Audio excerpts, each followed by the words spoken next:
Welcome, everybody. Was that enough welcomes? Did I get it? I don't know. Maybe a couple more.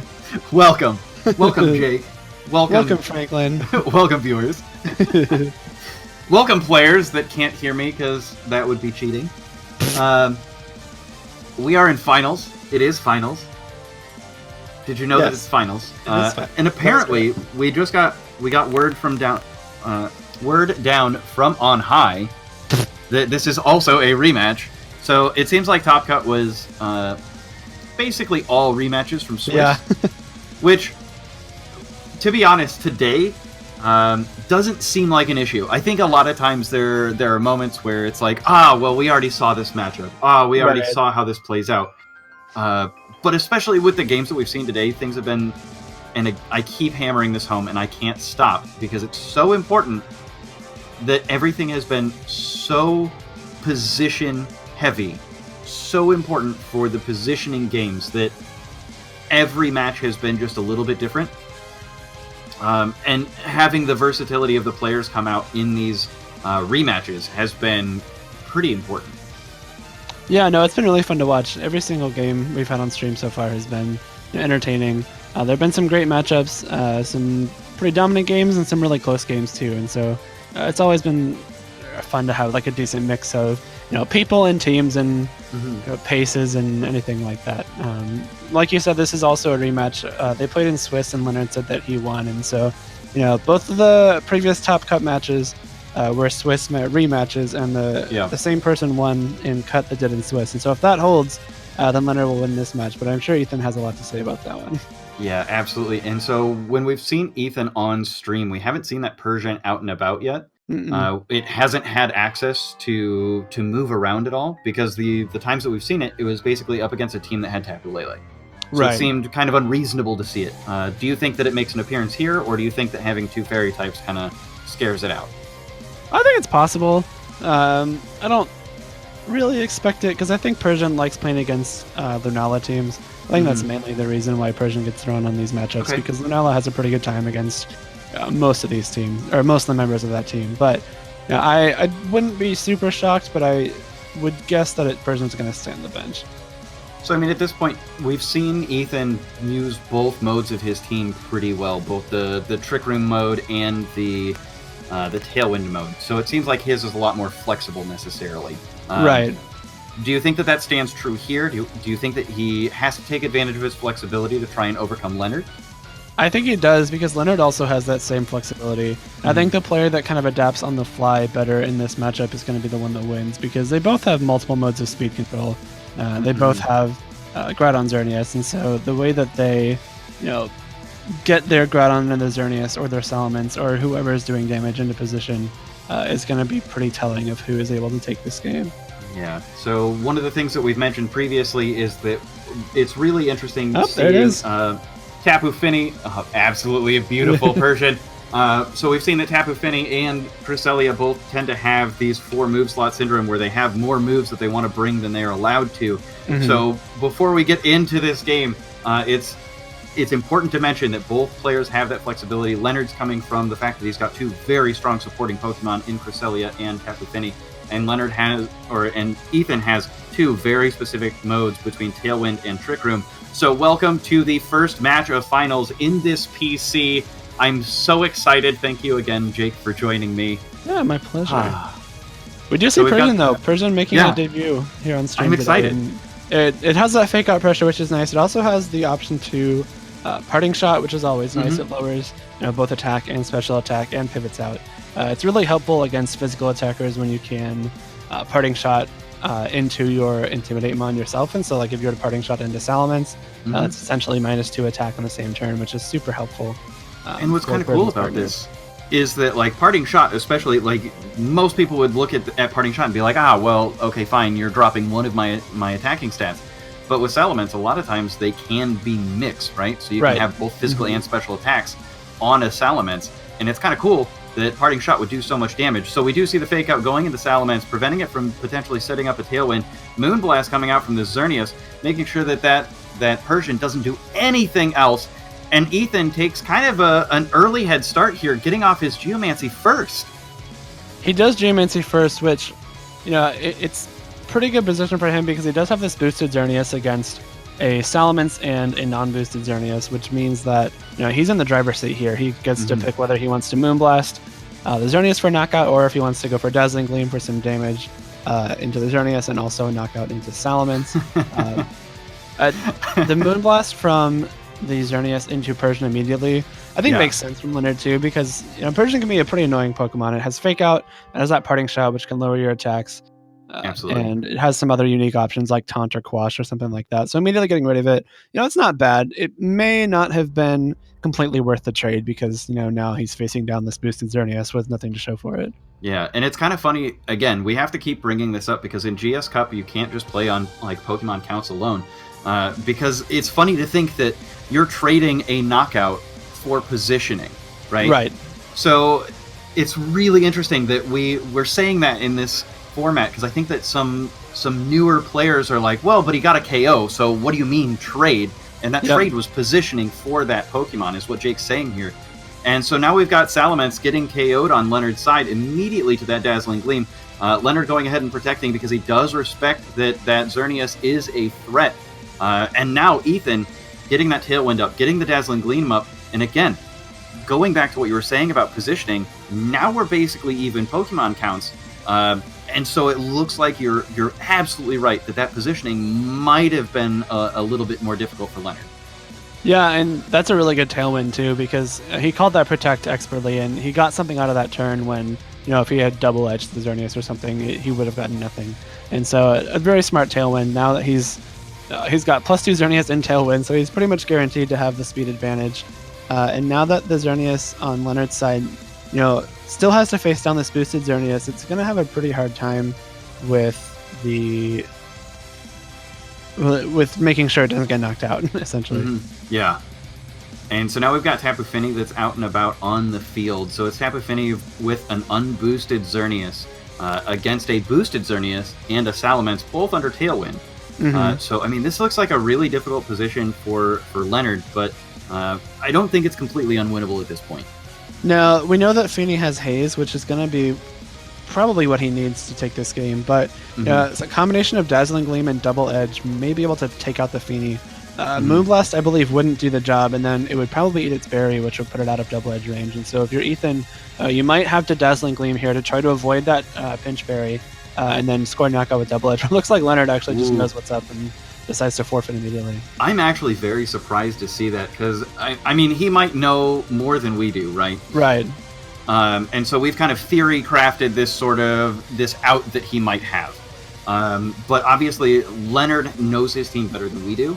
So, I don't know. I don't know how to explain that other than Leonard knows his team better than we do. Well, even if he did, so like even if Ethan did go for something like Moonblast, which popped the berry, and then Double Edge, and failed to knock out Fini to get the Haze off, at what cost? Like, you can't Geomancy with his Xerneas that turn because it would just get Haze too. You could Moonblast the Salamence for a knockout, but that gives Ethan a free switch into Groudon with Tailwind up, and so it really, there wasn't a whole lot of positive that could come out of that turn. It was just like, to what extent is this turn going to be negative? And I think Leonard, realizes that he probably just doesn't have a way to win this without some crazy, like, very unlikely thing happening, and so just kind of saves the time, doesn't want to reveal what he might have done, and decides to move on to game 2. So going into game 2, again, just like some of the mind games that go into this for some of the newer players that might be available, there's a lot of moving parts in this sort of format, and it's beautiful to watch when you kind of understand some of the higher level tactics, and so seeing some of the things that these players can change up. So again, we mentioned at the start of this that information important, positioning important, and then the flexibility that these players have. So we mentioned that Tapu Fini is a different type of supporting Pokemon than Cresselia is on these specific teams, and it looks like Leonard has made the shift over to Cresselia instead of having Tapu Fini. Yeah, Cresselia gives a little bit more flexibility. If he wants to go for the Trick Room route, it's a very good option here because we saw that Ethan had the speed advantage pretty much the entirety of Game 1. And so Trick Room is a really good way to reverse that without having to Icy Wind multiple times or worrying about matching Tailwinds or anything. Yeah, And so we've got Cresselia and Xerneas against an opposing Xerneas and Persian. So we've got that fake out pressure from Persian, and both Xerneas have potential to use Geomancy here.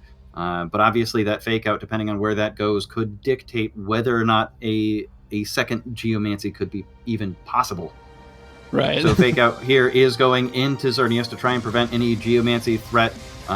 So now it's down to kind of what Leonard is going to do with this Cresselia to see if he can continue moving forward in these matches. That Geomancy is going to increase the damage output quite aggressively. So the way that this kind of changes up versus the last match is that we saw Salamence, or we saw Persian basically get knocked out immediately. And so Persian, it faked out into a different slot, didn't prevent, Leonard from being able to do anything. But, I mean, man, what? Psychic there seems like an interesting, I don't know why you would Psychic there, because obviously that did almost no damage. And even if he didn't Geomancy, he would have done, similarly 0. And so, you really, Cresselia has so many options that I think Psychic was a little bit suboptimal there, just because if you have Trick Room, you could go for that to get the speed advantage. You could possibly Icy Wind to start neutralizing the Geomancy boost. Obviously, we have no idea what Leonard is running on Cresselia, but Psychic there for a very, very small amount of chip damage doesn't seem like it's going to be changing much for Leonard in this case. Yeah, I'm very surprised and shocked. Obviously, we were speechless just there for a moment, so now Taunt coming out on this Cresselia, which means that it's not going to be able to use anything. So maybe that's what he was expecting, understanding that maybe there was a taunt that was supposed to be coming there. And now we've got a Psychic Z move coming out from this Cresselia. We're going to have to see what he decided that he wanted. Oh, boosting accuracy. All right, cool. That is Z Trick Room. Anytime you see that it doesn't give you a different type of animation, right? So, it tells you that it's... obviously, when it tells you that it's got a boosting stat, it's not going to be a physical damaging move. So that's one way that you can overcome Taunt, which is kind of a brilliant way to do this. So now he's reversed the speed tiers of things. So now his Xerneas is actually the faster of the two Xerneas, and now Cresselia has basically made sure that it's going to... It did its job. It stayed here, and it was supporting, right? And that's a smart Trick Room there, too. Obviously, you have the speed disadvantage, and so... getting Trick Room up now means that you can't be... You have a chance to attack before Ethan Xerneas does. But at this point, you're not going to knock out Xerneas this turn anyway, so it's still going to require a little bit of positioning. But you have the option to get some chip damage off, possibly go for some kind of support move. But Cresselia retreating now because it is taunted. It makes sense. It can't damage Persian with Psychic. We saw how little it did to Xerneas, and it can't use any of its other support moves. Absolutely. So now we've got Groudon out here, which with its fire typing does resist fairy moves. With Leonard's, Xerneas out here, he is able to do heavy damage to this Persian. He opts for that, goes for Moonblast into this Persian, and actually not a bad turn picking up a KO here for Leonard. But again, as we've mentioned, these are very position-heavy matches. And so basically we're at a point where now Ethan has this open switch, brings out his own Groudon, and because he's got that Trick Room mode on his team, now what do you feel about these speed tiers? These players, I'm guessing since they've already played, they might know which Groudon's faster than the other, and so that's going to come into play here. Unfortunately, we have no way of knowing, but setting the Trick Room up means that Ethan's Groudon, I would be shocked if it was going to move after the Xerneas in this case. So Ethan does have a chance to fire off a big Precipice Blades before the Xerneas is going to be able to attack. So if Leonard wants to knock out the Xerneas, he might have to go for Fire Punch, and even that may not be able to secure the KO. And so there's a pretty good opportunity for Ethan to kind of do some more damage at this point now. So it looks like Leonard is going to try and keep his Xerneas around just a little bit longer, thinks that it still has some damage left to do. He's also going to protect his Groudon, wants to preserve all of his damage output here, and it looks like that Protect is going to pay dividends because that Precipice Blades isn't going to drop into this Groudon here, and no Moonblast into it either. So an amazing turn, especially for these active switches here, right in the face of danger. No, it's smart from Leonard. Now he gets Cresselia in. If this Cresselia is carrying Helping Hand, that will be really helpful because then he'll have more of an opportunity to do some damage. Ethan smartly switching out Groudon for Salamence, though, wants to avoid taking a Precipice Blades with his Groudon, and more importantly, gets Intimidate off on this turn to help protect his Xerneas. So we do see that switch, that Intimidate going off. It looks like skill swap here, so now this Groudon is a little bit floaty. Now Cresselia is going to be the bringer of the sunshine. And now, honestly, at this point, we've got the Precipice Blades that are coming out here, not boosted by the sunshine, but doing a good amount of damage, which would have been super effective against the opposing Groudon had Ethan not switched out. Moonblast coming in here too. Leonard's Groudon doing over half, which is an impressive amount of damage. Yeah, that's a lot of damage. That's pretty big too. The Precipice Blades looks like it isn't enough to 2-hit KO, and so if he wants to knock out this Xerneas, he's either going to have to Fire Punch it or possibly go for a Helping Hand, but that kind of leaves Salamence open to firing off an attack of its own. And now that we've seen 3 moves from Cresselia, we've seen Psychic, we've seen Trick Room, we've seen Skill Swap. That means it only has one of something like Helping Hand or Icy Wind or Ice Beam or Gravity or Light Screen or whatever. So it's good for Ethan because he now knows what this Cresselia is capable of. And it looks like Ethan does want to stall out the last bit of Trick Room here, so he's going to go ahead and protect his own Salamence. You'll notice that he doesn't Mega, which is kind of interesting given that basically those Megas, they do a huge amount of damage, but what he's basically allowing himself to do is maintain that Intimidate. And so now Groudon hiding behind a Substitute, basically probably expecting that there was going to be a double Protect there. Yeah, I mean, it's a good substitute.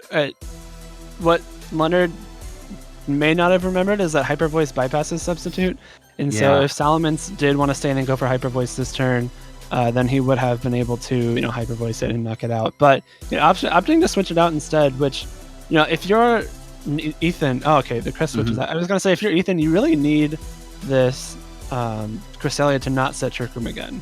That's a pretty important blockade you have to put up because Trick Room probably loses you the game at this point because you're going to be faster with Xerneas, you have a fast Salamence, and your Groudon can't hit the Groudon and Leonard's end with Precipice Blades because it's levitating, and so there's a lot going on here, but yeah.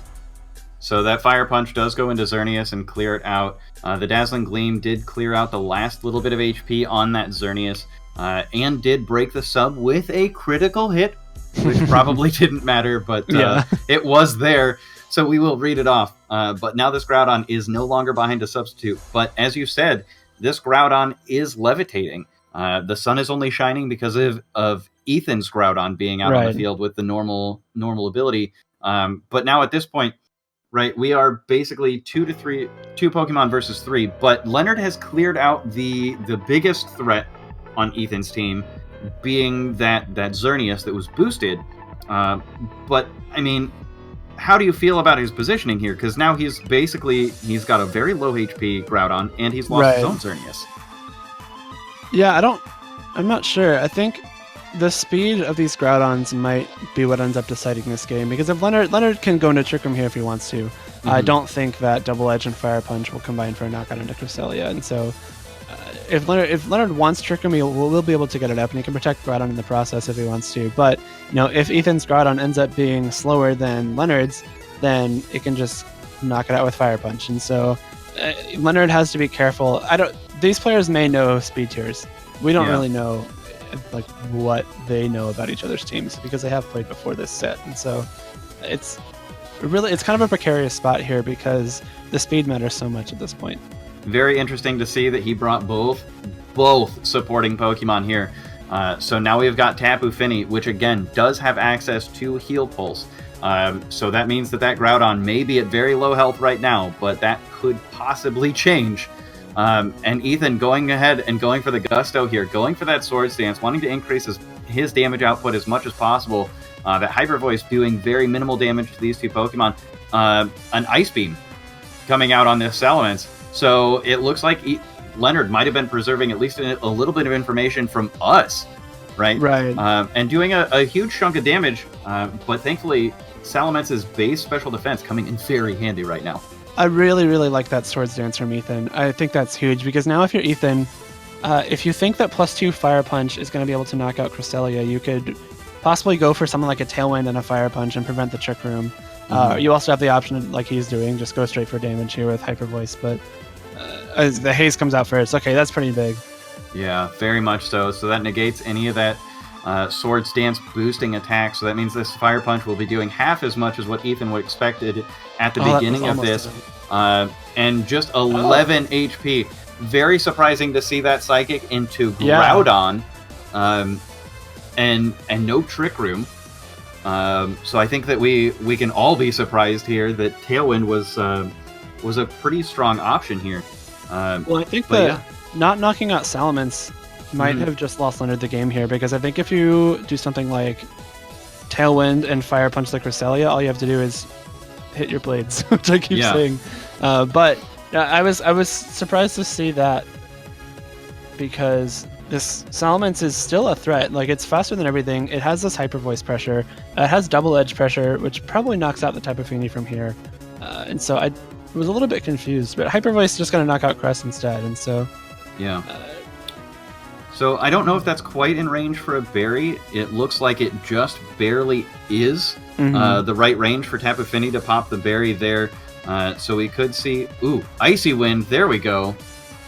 Icy Wind into the Salamence. That is going to also slow down this opposing Groudon. So that actually puts Leonard in a pretty good spot, because now Ethan is down to a -1 speed Groudon. And we've seen that both of these players have Trick Room modes on their team, which probably means that they don't have too much speed invested on these Groudon in the first place. Yeah, I think at this point, this is looking like it's wrapped up for Leonard, because he did get that crucial Icy Wind. As long as he doesn't miss a Precipice Blades here, this game looks like it's over, which, it well played from Leonard in the end. I was confused by some of the plays from both players, because at certain times, it seemed like there were like slightly better options. Like, I think not targeting the Groudon, or sorry, not targeting Salamence with Psychic that one turn, it almost got knocked out, or the Psychic turn one into Xerneas was a little bit strange, but obviously Leonard knows what he's doing. He's able to claw his way back into this game. As long as this Precipice Blades doesn't miss, there it is. So we're going to go to game 3. And so one interesting thing to note is that, again, we mentioned this at the start of finals, that these players have already played 3 matches together in this particular Premier Challenge. So some of the moves that we're seeing, that we are both questioning, that you might be questioning out in the audience, could just be mind games. It could just be that our players have both played each other in Swiss. They saw these moves, they saw this exact setup, and they saw an outcome that they wanted to avoid. And because that wasn't a stream match, like, we can't give full insight there, right? Yeah. So we have no idea what happened in that game. All we know is that Leonard won. I don't even think we know if it was 2 or 3 games. And so I think the fact that it's been 2 games and we still don't know whose Groudon is faster, that might be telling that both of these players know and don't want to risk, they don't want to put themselves in a position where they have to rely on their Groudon being faster, or maybe they don't know and they don't want to find out, because it's a big risk if they don't know and they're wrong. Yeah, and thinking about that in context, right? We saw that Leonard refused to use the Trick Room there, which in a vacuum seemed like, okay, maybe that would give Leonard a better position. But obviously, if he decided that that's not necessarily the best case for him, then he's got to have some information that we aren't necessarily privy to. Because we don't have team sheets in front of us, right? So we don't know which Groudon is faster, and they are definitely more likely to know which Groudon is faster. Yeah, that's a very good point. I hadn't really considered that, but you're definitely true there. That could be telling that Leonard's Groudon is a little bit faster than Ethan's, but again, we really don't know. Obviously, we aren't in their heads. We don't know what exactly they're thinking, and we don't know what their exact plans are at any time. So I like that. I think both games we've seen that Ethan is willing to give up this Persian in turn for even just one fake out. But even that was enough for game 1. He got that fake out and he got the Geomancy immediately, and then Ethan didn't really have much trouble cleaning up the game after that. And then game 2 went a little bit differently, because the Cresselia was able to put in work for Leonard. But I like that the Persian is coming, because it gives Ethan a little bit more control. What's kind of interesting to me is that, and I can't get over this again, because I put myself in kind of a newer player's footsteps, or shoes, if you will. Yeah. And again, we see this positioning game being played where we have Persian out, and again, you're sacrificing that Persian just for Fake Out. And game 1, Ethan won primarily because that Persian getting knocked out put him in a better position. And then game 2, Persian stuck around what seems to be just a little bit too long, maybe? Yeah, at a certain point, Persian doesn't mind being on the field against some things because it has foul play. Something like a Lunala, like I was mentioning earlier, hates seeing Persian because it resists Moongeist Beam and it is immune to Psyshock, and so it's definitely really good in some matchups. But at other times, it does tend to not have much of a place on the field, and so in that game 1 when he immediately faked out and got knocked out on the same turn, that honestly was probably a good thing for Ethan because it gave him a switch into something else to try to be more proactive instead of just kind of waiting around with Persian. Right, and so as I keep referring to it, it was an open switch. It wasn't free. He gave up something. He gave up that Persian for that switch, but he definitely got the open switch to get Salamence and get his own Trick Room or get his own Tailwind up. And so now we do see that parting shot in lieu of any sort of a fake out. Understanding that the fake out may not put him in any better position than using parting shot will. So now, as you mentioned in game 1, I believe, that using parting shot and then subsequently bringing in an Intimidate to bring this Groudon's attack down 2 stages, that's pretty good. And now Ethan going ahead and going for the Geomancy, maybe covering basically all the options that he sees here, getting this +2 speed, which can be important, knowing that Trick Room is a threat. Yeah, I mean, it's smart. He knows that the Cresselia won't be doing much damage in general. He knows that Groudon at -2 won't be doing a whole lot to Xerneas, and a Fire Punch would have 2-hit KO'd. Instead does barely a quarter, and so Xerneas, even though Trick Room did go up, it's not really something Xerneas likes seeing, but considering it took that little damage and the Groudon's at -2 attack now, really not the worst thing you could have seen if you're that Xerneas. Not at all. This seems like it has to be a pretty incredible position for Ethan. That parting shot Intimidate puts him in such a good position. At this point, if you're Leonard, the Trick Room obviously gives you a speed advantage, but positioning wise, do you think that it really helps him out? It does a little bit because he has the option to attack before Xerneas does. And neither of his Pokemon will be knocked out by a Moonblast, I don't think. And so, there are worse positions you could be in, but it's not a fantastic spot. This type of Fini command is actually really nice for Leonard because now he has the option to haze on the coming turn. But it's not. It could be worse. Obviously, it could be worse because you could be facing down your Xerneas outside of Trick Room with Pokemon that are weak to it or something like that. And so, definitely not the. We see this Persian coming back out here. It does bring back with it the fake out potential and another parting shot maybe. Not likely at this point, I believe. But now, basically, at this point, you've got this Tapu Fini, which we both, we're thinking that maybe Haze could come out here and is a really good option. But now it has a chance to get faked out. Right. And now Xerneas basically almost free to get a boosted attack off and just decrease the amount of damage that things are going to... I don't know. There's still a lot of damage coming from the Xerneas potentially. Right, and I love the Persian switch because it kind of covers this option. The Salamence didn't really want to be facing down a beam, and by switching Salamence out, you get to preserve the Intimidate option. And so now you get to make sure you get at least 1 attack off before you get Haze. And even though Haze is probably coming this turn, you did a pretty good chunk to Cresselia, which we know doesn't have a berry, and you did a lot of damage to Tapu Fini, which it's going to be able to haze this turn, and you probably won't be able to knock it out through that berry after this turn, but you still get a big chunk off. This Cresselia probably won't be able to set Trick Room again just because it's getting so weak, and so you have a lot of flexibility here. You can parting shot, you can get some more damage off with foul play. We don't know its last move, and so maybe it has... Oh no, we saw taunt, never mind. So yeah, I imagine you probably want a parting shot here and kind of reposition yourself once again. Yeah, and so again, that parting shot being absolutely just a really nice move, because not only are you getting some drop stats there, but you're also switching yourself out so you're not getting locked in. So this Groudon is going to come out here. Haze is indeed coming out, dropping that Geomancy down to nothing, which is unfortunate for Ethan. Parting shot going to come out. Which slot are you going into? Unfortunately for Leonard, it is that Groudon slot. I think that's a pretty good read because Cresselia, if that stays in there, I mean, that's the only one that was doing damage that turn, right? Right. No, that's smart. Even though Cresselia wasn't going to do much damage, you still get to parting shot off of either it, where in lower its special attack, so Salamence doesn't take as much beam, or you get to catch this Groudon coming in and lower its attack. And immediately this Groudon's at -2 attack, and it just got on the field. And so a pretty good play from Ethan there, knowing that, and this is a possibility, and that puts him in a much better spot than parting shotting the Fini would have. Yeah, and again, especially to your credit, when you were talking about the fact that that Cresselia, like, it was pretty low on HP.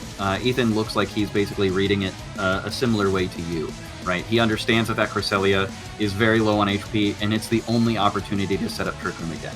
And so if Cresselia wants to stick around, right, then it's going to be very low on HP and not be able to set up Trick Room late in the game, or later in the game, rather. And then at that point, that's basically a safe spot. That is the safest spot to parting shot, because if Leonard wants to keep it around to set up Trick Room, he has to switch in Groudon, essentially, and then if he doesn't, then you're just parting shotting in there and bringing in, just doing damage to it later on. So we do have this Groudon coming out for the Xerneas that lost its Geomancy boost. So that's up next to a Salamence. Our Trick Room should be fading either at the end of this turn or shortly thereafter. And so now we've got Mega Salamence and a Primal Groudon on the board for Ethan here. Fire Punch coming out in that Groudon slot that used to be Xerneas. And then Haze coming back out just in case somebody wanted to set something up. Well, the Groudon was at -2. Right. Thank you. Yeah. So just resetting the Intimidates there, and Ethan setting up that Trick Room as the dimensions twist back into normal. Yeah, I love that Tailwind a lot. At this point, he knows that he's than both. The Cresselia could come in and dodge that Precipice Blades, but likely Ethan's play here is likely to do something like Hyper Voice and Precipice Blades, just to make sure he takes these knockouts without trying to get too flashy with his Sword Stance.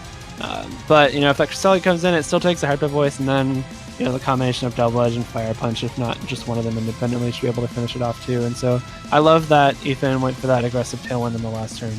Yeah, I really like that Tailwind as well, because we know that this Tapu Fini has Icy Wind, and so making sure that even if you are getting hit by an Icy Wind, you're still going to be faster than your opponent because you've got that Tailwind giving you +2. And so we do finally see that Double Edge coming out, even with the Intimidate. I mean, that was some strong damage. An unfortunate miss there for Ethan here. And we do indeed see that Icy Wind come out doing a pretty decent chunk of damage to Ethan Salamence here, as well as lowering their speed on both sides. That was a good Double Edge too. I think a lot of people would have just clicked the spread move Hyper Voice, but Ethan, knowing that Hyper Voice may have popped Tapu Fini's Berry, which could have put it out of Precipice Blade's range, and knowing that whatever could switch in for that Groudon, whether it be Cresselia or Salamence, would take much more damage from Double Edge than from Hyper Voice, and so a smart Double Edge there. Unfortunately, does miss the Tapu Fini. At -1, likely wouldn't have knocked it out. So not a huge deal if you're Ethan, but it would have been nice to at least get rid of that Berry and know that any damage you're doing in the future is going to stick.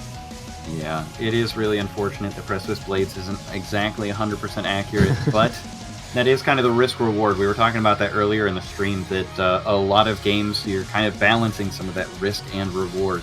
You've got that high damage output of Precipice Blades, but you are balancing that against the risk of it potentially missing. And so it looks like Ethan is going to switch out his Salamence here. He thinks that Salamence has done a pretty good job and deserves a little bit of a rest. And just kind of resetting that Icy Wind, wanting to reset that Icy Wind speed drop. So it looks like Leonard wants to have his supporting Pokemon back out next to each other. Fire Punch is going to come out into that Cresselia slot, and it's going to do a pretty good chunk of the remaining HP. So Icy Wind now is going to drop that Groudon down to -2 and Xerneas down to -1 speed.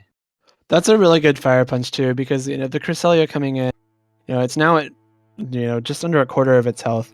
Moonblast from Xerneas or a Fire Punch from Groudon, probably able to knock it out. So he essentially eliminates the Trick Room option here. So that was a very smart Fire Punch. If the Salamence stayed in, it likely would have been knocked out.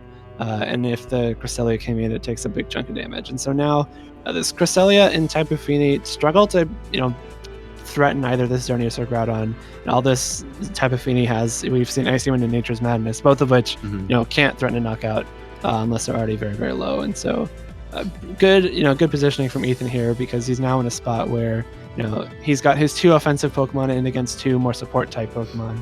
And they can't really be punished for it. One thing I would like to point out here is that we have seen 0 knockouts this entire game. So this has all been entirely positioning up to this point, where now we're finally seeing our first knockout with basically 4 minutes left of Leonard's Your Time here. And so now we are going to see a Nature's Madness going to the Xerneas, trying to reduce as much HP as it can. It's already reduced the speed by one stage. So, I mean, at that point, it's time to start doing some HP reduction here. And so now we've got Salamence out and about, trying to get an Intimidate out. So that means that Fake Out is going to do a little bit less damage as well. How do you feel about positioning here? I mean, if you're Ethan, you like that you have the Pokemon lead still, but these Pokemon all are at pretty low health. The Salamence in the back for Ethan's at low health, and I think both of the Groudons are relatively healthy, and so it's kind of an interesting spot here where, like, Groudon is going to be the big question for both of these players. Do they have enough resources to beat their opponent's Groudon? And so if you're Leonard, you have to be careful to preserve your Salamence, and if you're Ethan, you have to be careful to preserve your Salamence, so you have that Precipice Blade's immunity, you have that Hyper Voice threat, you have the threat of something like a Moonblast, or a Double Edge as well. So again, Salamence not going for a Mega Evolution here, and we do see a Dark Z Is this Z move Parting coming Shot? here. It looks like it is going, because it's going to be Z Parting Shot. One of the hints there is the fact that it restores the HP of the Pokemon that's going to switch in. So when you see that alert on your screen, you can be pretty well convinced that it's going to be Z Parting Shot. So that means that whatever Pokemon is coming in here is going to have its HP restored. So now we've got this Salamence, which was at fairly low HP. Right. And now receiving a bunch of HP back from that Z Parting Shot. Oh man, that's an incredible move. It is, but this Icy Wind is going to bring it right back down to where it was. So I mean, it's a good play on Ethan's end, because he does get this switch while he doesn't risk getting knocked out, and so it could have gone worse, absolutely. But his Salamence is still at -1 speed. I doubt that Leonard's Salamence will be able to knock it out in one hit, and Icy Wind from Tapu Fini certainly won't pick it off either. And so, if you're Ethan and you want to get a Tailwind up, you certainly have that option. I think I like that play just because it puts your Groudon at an advantage over Leonard's Groudon and Fini. If Leonard wants to match Tailwind, he has to be wary of his Salamence getting knocked out by his Xerneas. And so I think that's a pretty good play from Ethan there. He brings his Salamence back on the field. It's at -1 speed, but you really couldn't avoid that unless you wanted to wait till something to get knocked out before you brought it in. So he's got the threat of Tailwind at this point. You kind of have to force Leonard to pick, do you want to match my Tailwind or do you want to knock out my Xerneas? Yeah, and so we do see that Groudon is going to switch in for that Tapu Fini slot. And Salamence is finally going to decide that he wants to be a Mega Evolved Salamence. So, I mean, now all of his normal attack moves are going to be stab flying moves. Unfortunately, Tailwind, while being a flying move, does not have a same type attack bonus, but it looks like we're going to match Tailwinds here. So at this point, because the Xerneas has had a decent amount of its speed dropped because of those Icy Winds, that Salamence, basically, it's in its final throws, where it was setting up that Tailwind on its way out. I think that was so smart from Ethan. Well, both of them. I don't know. I think Ethan's only play there was Tailwind. I think if you didn't click Tailwind there, you were putting yourself at a pretty strong disadvantage for no reason, really. And I understand why Leonard decided to go for the Tailwind. Yeah. Because if you get Tailwind up, if Ethan gets Tailwind up and you knock out his Xerneas, you give Ethan that open switch into his own Groudon, which will start threatening, the Groudon in the back, and the Salamence will be able to Hyper Voice freely. And I understand why he wanted to match Tailwind instead of giving Ethan that switch. But at this point, Leonard is just down to his last 2 Pokemon, and Leonard doesn't really have a great way to prevent damage into this Tapu Fini, because a Double Edge from Salamence probably going to knock it out, potentially before it's able to do something like fire off an Icy Wind or a Nature's Madness or a Heal Pulse. Yeah, and so Tapu Fini hasn't munched on its berry quite yet. But again, as Jake said, there's a lot of potential damage out here, so it could be particularly difficult to get that berry activated. So it looks like Leonard's just going to spam this Icy Wind here, which seems like it's going to be fairly effective, slowing down that Persian, as well as continuing to slow down that Xerneas. Fire Punch going into that Persian, doing quite a bit of residual damage. Like, that's all the rest of the Persian's HP. So trying to clear out... Well, it's a smart play from Ethan, too, because now he doesn't have to worry about where, Leonard's Tapu Fini is trained to be faster than -1 Salamence. You reset that speed drop from Icy Wind. You can bring Salamence back in here, and you know that it's going to be faster than Tapu Fini. It'll very, very likely knock it out with a double edge, but he actually just doesn't go into Salamence. He brings Groudon out instead. Yeah, so again, this could play into kind of what we were wondering about. Which Groudon is faster, right? We don't know. We don't know. The players might know. They might have had one of these meetups during one of their rounds of Swiss when they played previously. So now at this point, is Ethan's Groudon just a little bit faster? Is Leonard's Groudon just a little bit faster? We know that Leonard's Groudon is faster than the Xerneas because of all the speed drops. Right. It bears repeating that this Tapu Fini does have Heal Pulse, so that could be a pretty good help here. So we do see that Heal Pulse activate before anything else moves. So now this Groudon is going to be much healthier, almost at full HP. Xerneas avoids this Precipice Blades while Leonard connects on Ethan's Groudon with Precipice Blades, but does not pick up the KO. And it misses Tapu Fini. Oh man, this is an unfortunate set of misses on basically both sides. Moonblast coming out here. We'll have to see what slot that's in. It looks like it's going into Tapu Fini here, and it doesn't pick up the KO, which means that that's going to activate the berry as well. Which means that this Tapu Fini is still, yet again, a big threat on the field, because that means that because it moved first last turn, it stands to reason that it would move first again and be able to launch another Heal Pulse, right? I don't understand Groudon coming in for Ethan. I'm trying to wrap my head around that, because Double Edge, I feel like there's no way Double Edge doesn't knock out Fini from that range. And I don't, like, if that, even if you know that your Groudon faster, you still put yourself at the mercy of missing a Precipice Blades, which obviously is what just happened. And even targeting the Tapu Fini with Moonblast, I feel like if you hit the Groudon instead, you just win the game outright. But I don't really know. I'm kind of confused by what's going on here. Yeah, so it looks like Ethan is realizing the error of his ways and wants to bring Salamence in, but is it too little, too late? It looks like Leonard is going to go for that Heal Pulse, restore a bunch of HP, which he's going to try and risk the Precipice Blades once again, but knowing that there was a Xerneas and a Groudon on the opposing side at the beginning of this turn, it makes a lot of sense. So Salamence is going to float above those Precipice Blades, and I mean, clearing out that opposing Groudon, now we've tied up the Pokemon count. We've tied up the Pokemon count, but that aggressive switch into Salamence was really good for Ethan, because he correctly predicted that Leonard would go for a Heal Pulse to try and keep Groudon healthy again. And now he's able to switch out the Xerneas to get rid of the speed drops. He's able to bring his Salamence back in. And now there's no way Salamence and Xerneas aren't able to combine for a knockout into Tapu Fini. And so hopefully if you're Ethan, you're able to kind of put this Fini out of its misery, because it's been on the field for much too long. It has. So Leonard absolutely playing the safer play there, or the more conservative play, if you will. Not trying to go for Icy Wind, just trying to go for the Heal Pulse. So it looks like I'm lagging on this side, so I can't tell if that's a Fire Punch or not. I think it was Hyper Voice and Moonblast into Fini, and then Fire Punch into Salamence.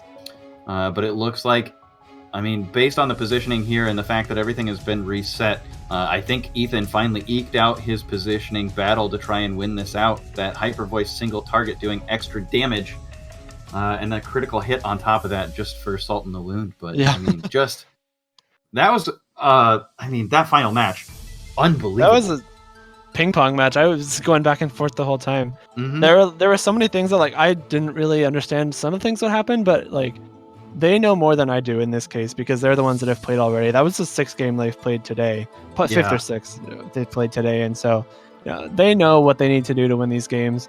Even if it might look like kind of a long route to do it, it worked for Ethan. There were times when we thought Ethan made an interesting play, and then Leonard may have made an interesting play in return, and so it was fun. really good matches all around. Every single game we saw today, I think, was pretty high quality, which is really nice for like a 12-man PC in the Midwest. I mean, like, I think the Midwest gets a little bit of an unfair reputation, especially in like the Kansas City area. But these are some really high-level players, and I think they demonstrated really well today how good these players are, and just how positioning and strategic the Ultra Series can be. Yeah, no, it was really fun to watch. I'm really happy that we got asked that to help out with the commentary today, and I had a great time. Hopefully you did too, and hopefully everyone watching did as well. Yeah, thank you so much for joining me. I mean, I don't want to cut you off here, but if you have anything else to say, we can say it. Otherwise, we're just going to kind of wrap it up here. Yeah. So thank you everybody for watching. That was the finals here at the Game Cafe Premier Challenge over in Independence, Missouri. I am Avos, and this has been Jake Major Bowman Muller. Yes. Joining me today on the microphone. So thank you everybody for letting us attend and join in remote. This was very enjoyable, and congratulations to Ethan for winning this PC. Thank you guys for joining us. Thank you, Jake, for joining me on the microphone. Everybody have a great day out there. We'll see you guys.